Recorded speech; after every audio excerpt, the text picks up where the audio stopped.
সব ছিল তার ডাক নামে। আপা বলতেই হুলস্থুল কাণ্ড ঘটে যেত। আপার হাসি, আপার কথা, আপার আশা, আপার যাওয়া সবই ছিল hot cake, talk of the country. কেউ যেতেন আপার আশীর্বাদ নিতে, কেউ চাইতেন সুনজর। একবার আপার নেক নজরে পড়লে তার আর কোনোদিন আলাদিনের জাদুর চেরাগের দরকার পড়েনি। ফুলে ফেপে তিনি কলা গাছ নয় বট গাছ হয়েছেন। আপার পিয়নি চড়তেন হেলিকপ্টারে, ব্যাংকে তার জমা প্রায় 1000 কোটি। আপা যা বলতেন তাই হতো। কার এমন সাধ্য তার কথার অবাধ্য হয়? তিনিই তো সর্বে সর্বা।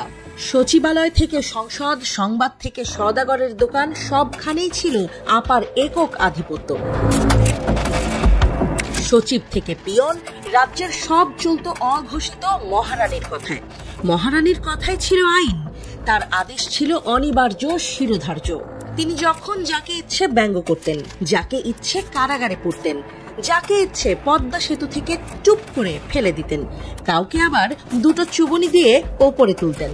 দমন পীড়ন সব ছিল আপার রাজ্যে স্বাভাবিক।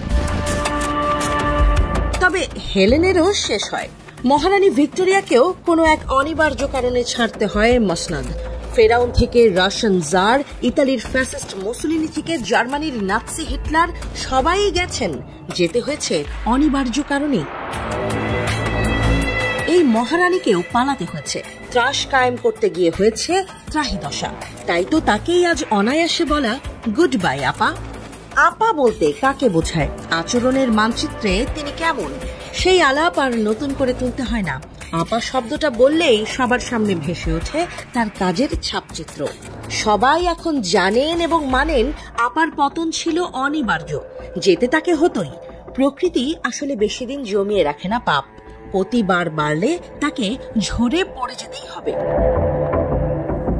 অন্তর্বর্তী সরকারের প্রধান উপদেষ্টার প্রেস সচিব শফিকুল আলমও বলেছেন, বাংলাদেশের রাজনীতিতে ক্ষমতাচ্যুত সাবেক প্রধানমন্ত্রী শেখ হাসিনার ফিরে আসার সামান্য সম্ভাবনাও এখন শেষ। তিনি শেখ হাসিনাকে উদ্দেশ্য করে বলেন, সরি আপা, it is over. Shafiqul Alam তিনি বলেছেন, অবশেষে জাতিসংঘের তদন্ত প্রতিবেদন প্রকাশিত হয়েছে, যা শেখ হাসিনার নেতৃত্বের উপর চূড়ান্ত আঘাত হেনেছে। তার রাজনীতিতে ফেরার সামান্য সম্ভাবনাও এখন শেষ। যদি আওয়ামী লীগ এবং তাদের সেই বিশাল কর্মী বাহিনী, যারা জুলাই আগস্টের হত্যাযজ্ঞে জড়িত ছিল না, দলকে পুনরুজ্জীবিত করতে চায়, তবে একমাত্র উপায় হলো শেখ হাসিনা ও তার পরিবারকে প্রত্যাখ্যান করা এবং জাতির কাছে নিঃশর্ত ক্ষমা চাওয়া। জাতিসংঘের প্রতিবেদন অন্য কোনো ব্যাখ্যার সুযোগ দেয়নি। বিশ্বমঞ্চেও আপা চ্যাপ্টার অনেকটাই ক্লোজড। মার্কিন প্রেসিডেন্ট ডোনাল্ড ট্রাম্প ও ভারতের প্রধানমন্ত্রী নরেন্দ্র মোদীর বৈঠকেও সেটা পরিষ্কার হয়ে গেছে।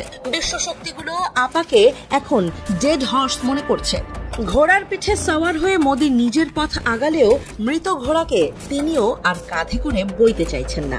তাই আপার অধ্যায় ধীরে ধীরে ওভার অ্যান্ড আউটের দিকেই ধাবিত হচ্ছে।